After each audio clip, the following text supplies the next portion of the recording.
प्यारे बच्चों, आज मैं आप लोगों को कक्षा 12 के हिंदी विषय में काव्य खंड के अयोध्या सिंह उपाध्याय हरिऔध द्वारा रचित पवन दूतिका शीर्षक कविता को पढ़ाने चल रहा हूँ। इस कविता में राधिका जी की वियोग व्यथा का वर्णन किया गया है। अभी तक आप लोगों ने पढ़ा कि श्री राधिका जी अपनी व्यथा को उस पवन से बतलाती हैं। तत्पश्चात यह भी कहती हैं कि जितने भी बाग बगीचे इत्यादि तुम्हें मिलेंगे, प्राप्त होंगे, उन सब की सुंदरता अनंत होगी, किंतु उस सुंदरता के चक्कर में मत पड़ना और वृंदावन जो कि बहुत ही प्यारा, बहुत ही मुग्धकारी मिलेगा, ऐसे वृंदावन के मोह पास में भी मत बंधना, रुकना मत, निरंतर चलती जाना। और यदि राह में कोई दुखी व्यक्ति दिखाई दे, थका हुआ व्यक्ति दिखाई दे, तो उसके शरीर का स्पर्श करके उसे सुखी बना देना। अब 7वां पद आप देखिए, जिसमें राधा जी के लोक हितकारी स्वरूप का ही चित्रण किया गया है। इसमें कहा गया है कि लज्जाशीला पथिक महिला जो कहीं दृष्टि आए, होने देना विकृत वसना तो न तू सुंदरी को, जो थोड़ी भी श्रमित वह हो गोंदले श्रांति खोना, होठों की और कमल मुख की म्लानताएं मिटाना। राधिका जी उस पवन दूतिका से कहती हैं कि अय पवन, तुम मथुरा तो जाना, किंतु मार्ग में यदि कोई ऐसी महिला तुझे दिखाई दे जो कि नवोढ़ा हो, नवविवाहिता हो, जिसमें लज्जा की मात्रा बहुत अधिक हो, ऐसी स्त्री यदि दिखाई दे जाए, कहीं दृष्टि आए, कहीं तुझे दिखाई दे जाए, तो होने देना विकृत वसना न तो सुंदरी को, तो तू उस स्त्री के वस्त्र को उड़ाना मत, उसे विकृत वसन मत होने देना, अर्थात उसके वस्त्रों को हटाना मत उसके शरीर, क्योंकि लज्जा की मात्रा उसके शरीर में अधिक है। तो यदि तू उसके वस्त्रों को उड़ाएगी तो उसे कष्ट होगा, दुख होगा। जो थोड़ी भी श्रमित वह हो गोंद ले श्रांति खोना, और क्या करना कि यदि वह स्त्री जरा सी भी श्रमित हो, थकी हुई हो, तो उसे अपनी गोद में उठा लेना और उसकी श्रांति अर्थात संपूर्ण थकान को खोना, नष्ट कर देना, उसकी थकान को मिटा देना, होठों की और कमल मुख की म्लानताएं मिटाना, उसके होठ और उसके कमल के समान मुखमंडल की संपूर्ण मलिनता को, उसकी मुरझाएपन को समाप्त कर देना अपने शीतल स्पर्श से। इसी प्रकार के लोक हितकारी भाव को यहाँ पर भी व्यक्त किया गया है कि कोई क्लांता कृषक ललना खेत में जो दिखावे।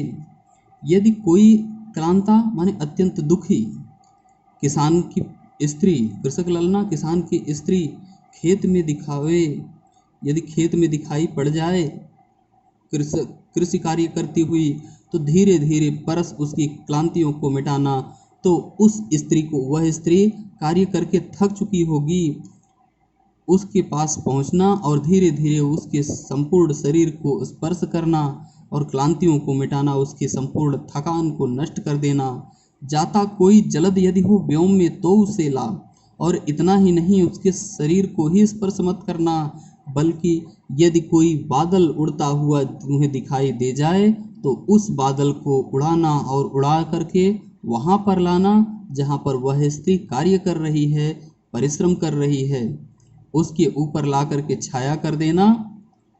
जाता कोई जलद यदि हो व्योम में तो उसे ला, छाया द्वारा सुखित करना तप्त भूतांगना को। उस भूतांगना माने स्त्री और तप्त माने जलती हुई, गर्मी से जलती हुई उस स्त्री को उस अपनी बादल की छाया के द्वारा सुखी बना देना।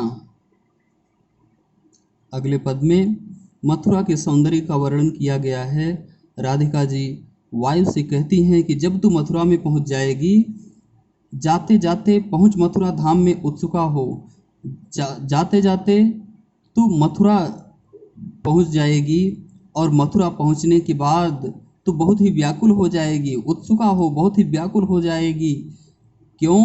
क्योंकि न्यारी शोभा वरनगर की देखना, मुग्ध होना, उस वर नगर माने अत्यंत श्रेष्ठ नगर, वह नगर मथुरा बहुत ही श्रेष्ठ है और उसकी सुंदरता बहुत ही निराली है। न्यारी शोभा, उसकी सुंदरता बड़ी ही निराली है। देखना, मुग्ध होना, इस संपूर्ण नगर का भ्रमण करना, उसे अच्छी तरह से देखना, मोहित होना उस पर, क्योंकि वह नगर इतना सौंदर्यशाली है कि तुझे मोहित कर लेगा। तो उसके सौंदर्य पर मोहित हो जाना। तू होवेगी चकित लख के मेरु से मंदिरों को, और वहाँ के मंदिर भी सुमेरु पर्वत के समान बहुत ही ऊंचे ऊंचे हैं।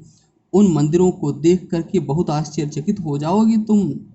और आभा वाले कलश जिनके दूसरे अर्क से हैं, और इन मंदिरों की एक विशेषता यह भी है कि इन मंदिरों पर जो ऊपर कलश लगे हुए हैं वे बड़े ही आभा वाले हैं, बड़े ही प्रकाशवान हैं, बड़े ही ज्योति उत्कीर्ण करने वाले हैं। आभा वाले कलश जिनके दूसरे अर्क से हैं, और इतनी आभा है उनमें, इतनी ज्योति निकलती है उनसे, उन कलशों से, लगता है कि जैसे ये दूसरे अर्क माने दूसरे सूर्य के समान हैं। एक सूर्य तो वह है जो पूर्व दिशा में निकलता है, और एक सूर्य के समान ही ये मंदिरों के कलश भी दिखाई देंगे तुम्हें। अगले पद में कवि ने राधिका जी के माध्यम से मथुरा के मंदिरों में बजने वाले गीत, संगीत इत्यादि का वर्णन किया है। राधिका जी कहती हैं वायु से कि देखे पूजा समय मथुरा मंदिरों मध्य जाना।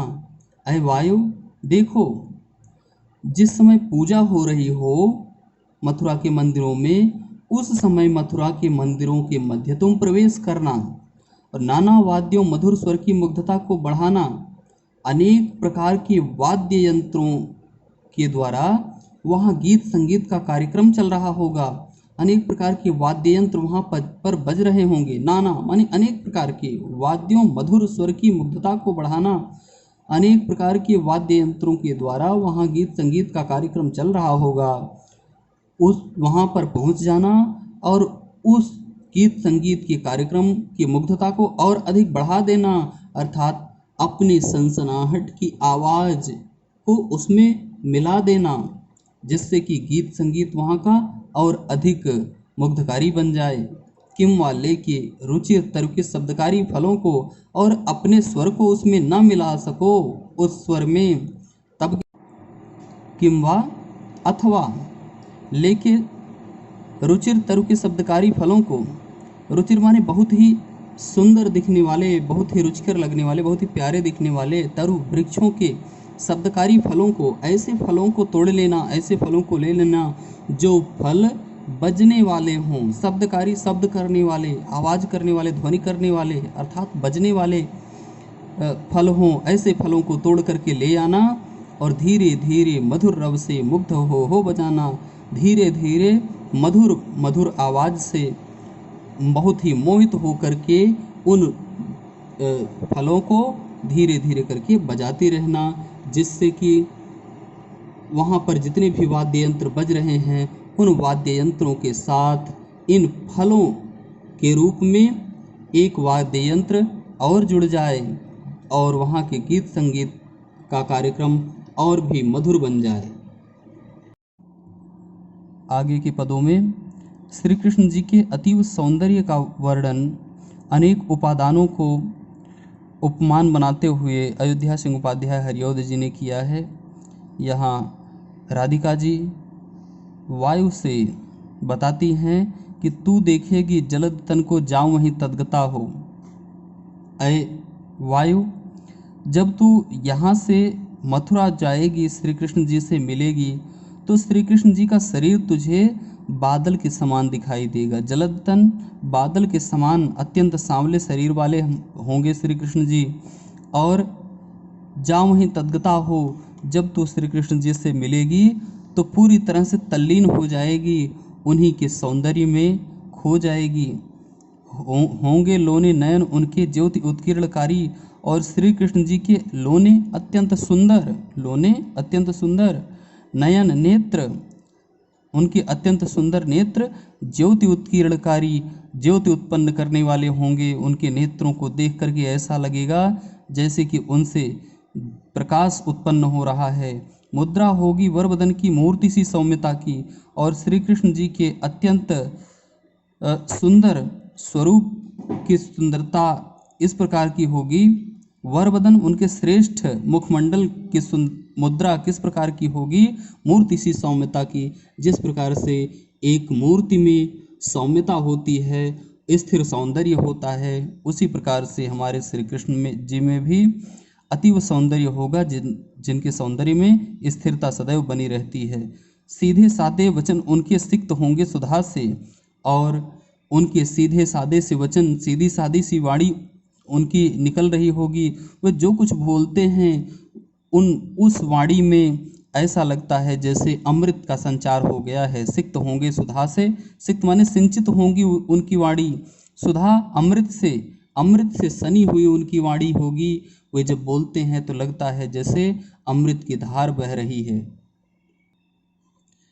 नीले फूले कमल दल सी गात की श्यामता है। श्री कृष्ण जी का शरीर किस प्रकार का है? नीले फूले कमल के पुष्प की पंखुड़ी के समान, यानी कमल की, नीले कमल या इंदिवर जिसको कहा जाता है, इंदिवर कमल के पंखुड़ी जिस प्रकार से नीली दिखाई देती है, उसी प्रकार से श्री कृष्ण जी के शरीर की श्यामलता है। इंदिवर कमल के समान सांवले हैं, नीले रंग के दिखाई देते हैं। नीले फूले कमल दल सी गात, अर्थात शरीर की श्यामलता है। पीला प्यारा वसन कट में पहनते हैं फबीला, और पीले रंग का बहुत ही प्यारा सा वस्त्र अपने कमर में श्री कृष्ण जी धारण करते हैं। बहुत ही प्यारा सा फबीला, बहुत ही सुंदर दिखने वाला वस्त्र कमर में धारण करते हैं। छोटी काली अलक मुख की कांति को है बढ़ाती। उनके मुखमंडल के पास से कुछ बाल के समूह लटकते हुए दिखाई देते हैं, जो कि उनके मुखमंडल के सौंदर्य को और अधिक बढ़ा देते हैं। सद्वस्त्रों में नवल तन की फूटती सी प्रभा है।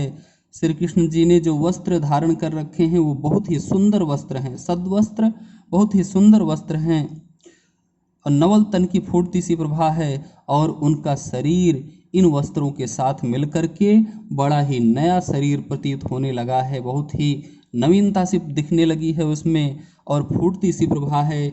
ऐसा लगता है कि जैसे उनके शरीर से प्रभामंडल सा निकलता हुआ दिखाई दे रहा है। प्रभामंडल जिस प्रकार से सूर्य उदित होने पर सूर्य के चारों तरफ प्रकाश का एक पुंज सा लिपटा हुआ दिखाई देता है, उसी प्रकार से श्री कृष्ण जी जब सुंदर वस्त्रों को पहनते हैं तो उनके शरीर का सौंदर्य इस प्रकार से बढ़ता हुआ दिखाई देता है। लगता है जैसे उनके शरीर से प्रकाश का पुंज निकल रहा है, प्रकाश विकीर्ण हो रहा है। आइए अब हम इनके काव्य सौंदर्य की बात करते हैं। तो ये सभी के सभी छंद, सभी के सभी पद मंदाक्रांता छंद में लिखे गए हैं, जो कि वर्णिक छंद के अंतर्गत आता है। और दूसरी बात ये कि ये सभी पद खड़ी बोली में लिखे गए हैं और प्रिय प्रवास से लिए गए हैं। प्रिय प्रवास को खड़ी बोली का महाकाव्य कहा जाता है, इसलिए ये सभी खड़ी बोली के अंतर्गत लिखे गए हैं। और शैली प्रबंधात्मक शैली है। अलंकारों में मानवीकरण अलंकार का प्रयोग किया गया है, और कहीं कहीं पर उपमा अलंकार की भी छटा दिखाई देती है, जैसे नीले फूले कमल दल सी, तो यहाँ पर उपमा अलंकार है। सभी पदों में वियोग श्रृंगार रस की छटा व्याप्त है।